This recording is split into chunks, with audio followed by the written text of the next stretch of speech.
Leo, hi! Welcome to Mystic Queen PH at ito ang inyong weekly reading for June 3 to 9, 2024.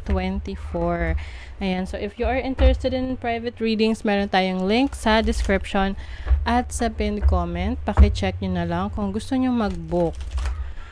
Okay, Leo, let's see what's up with you ngayong week na ito. Ayan, may langgam. Baka, something sweet is going to happen. Let's see your overall energy for Leo. Something sweet talaga. Oh, may cake, tapos may wine. So, some of you, it seems like you are celebrating, no? You are celebrating success in your career, in your finances. There is stability in your life. You may also be dealing with a person na Earth sign, Taurus, Virgo, Capricorn, or maaring hindi man directly ikaw yung merong certain position na or success na natatanggap ngayon. Pwedeng mahal sa buhay mo to, like your parents, your romantic partner. So, kumbaga, parte ka nung celebration na yon. Okay? But for some of you, this is about financial stability. Maari ring yung iba sa inyo nakaabot kayo ng, alam niyo, you are celebrating your 20th anniversary. Sa work, silver anniversary, ganyan. May mga anong tawag doon? Hindi kasi ako umaabot sa mga ganyan. Hanggang 4 years lang ako sa isang company. Ang tawag doon sa mga ganon na they are celebrating yung tenure mo sa isang company. Okay, let's see your possible challenge for this week. You have the Magician, okay, as a challenge. Maaring may mga plans ka na or mga projects kang ginagawa or gagawin ngayong week na to na medyo magiging chaotic, no, magulo. So, it's time for you to organize your schedule or yung mga proseso na kailangan mong sundin para mangyari yung mga gusto mo. And the Magician is also about your talents, your skills. Maaring meron ka pang mga hindi pa nadidiscover about yourself, mga talento mo. Or abilities mo na kailangan mo pang i-discover or i-improve. Okay? Let's see your opportunity. What's the opportunity for Leo? Wow, the Chariot. The Chariot is about success. Being able to know where you want to go. Kung saan mo gustong pumunta. Ito yung pagiging sigurado sa landas na gusto mong tahakin. Okay? Hindi yung tipong hindi ka sure. So, ngayon, you have the opportunity also to make a choice which path to take. So, maaring yung iba sa inyo, isa yan sa mga pagdidesisyonan nyo ngayong week na to kung if you're going to stay in your career or may ipupurso ka na ibang company or ibang career path. But definitely, there is an opportunity for you to become more successful. Okay? And just keeping eye on the prize, kumbaga. I think you are motivated, inspired, no, to take action because itong Chariot is about movement. Okay? So let's see your blessing. What's the blessing for Leo? You have the Tower. Oh, as a blessing, it seems na something old is crumbling or parang something old is, and not actually, I don't want to use the word destroy, no? Kumbaga, merong gumuguho na old habits. So, parang kumbaga, you want to have something new in your life right now.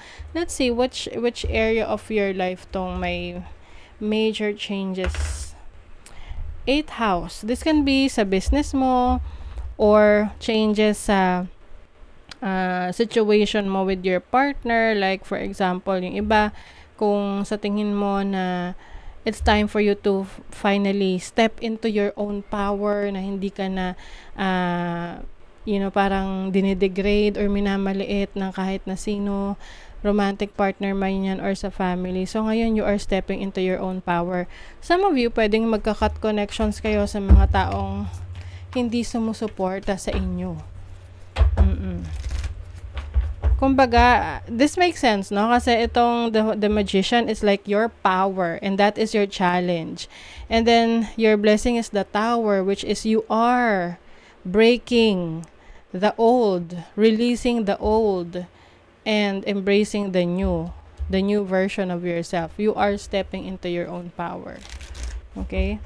Let's see your energies for money, career, finances this week.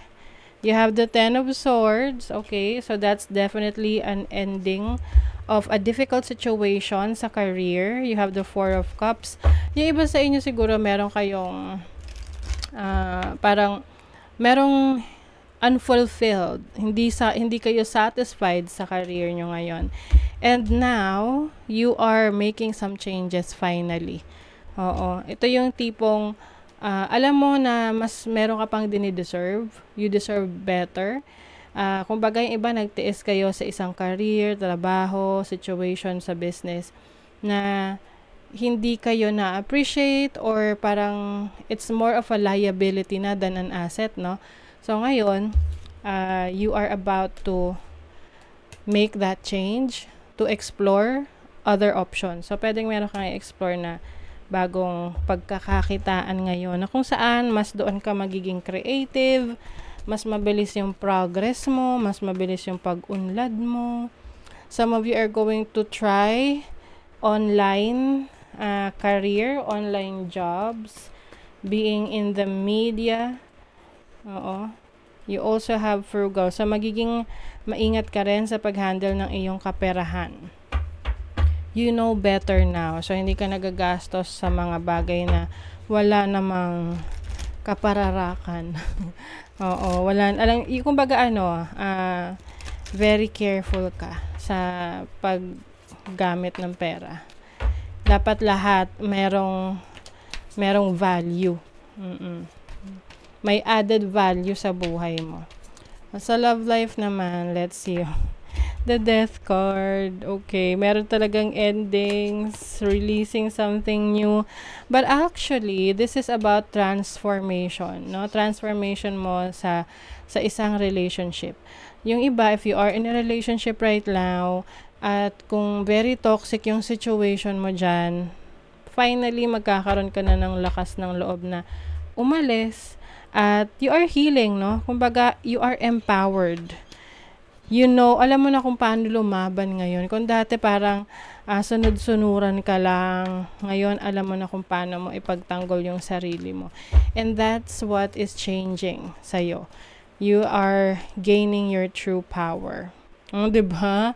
Oh my God, and there's freedom. You are freeing yourself from a toxic situation na naglilimit sa'yo. Meron pa ring tao na interesado sa'yo, gusto niya malaman ano nangyayari sa buhay mo. Who is this person? A Capricorn and a Scorpio. Ayan. So, just take what resonates, whoever this is. Lalo na yung mga ex. Kasi pwedeng nag-end na yung situation nyo a long time ago and you are now starting to embrace your freedom, you are healing, you are glowing, no? Kumbaga, nag-glow up ka, and then napansin ng ibang tao na something is new in you. To parang na-intriga sila, lalo na yung mga ex, no? Heart medicine, let go. Oh my God, tinan nyo, let go of that which does not serve your highest good. See? It's time to let that go, Leo. Not serving your highest good. Digital detox. Recalibrate, reset, and recharge. Yung iba sa inyo, since digital detox to, maaaring iwas muna kayo sa social media, hindi kayo masyadong magpo-post, ipa-private nyo na yung inyong account, magre-remove kayo ng mga friends ninyo na hindi niyo naman talaga totoong friends. Kaya siguro merong mga magsustalk sa inyo na, uy, ba't ako tinanggal ni ni Leo? Ba't hindi na kami friends? Or they want to know what's going on with you kasi mukhang hindi na nila alam kung ano nangyayari sa inyo. So, naiintriga na sila. Oo. So, there you go. That is your reading, Leo. Thank you so much. Bye.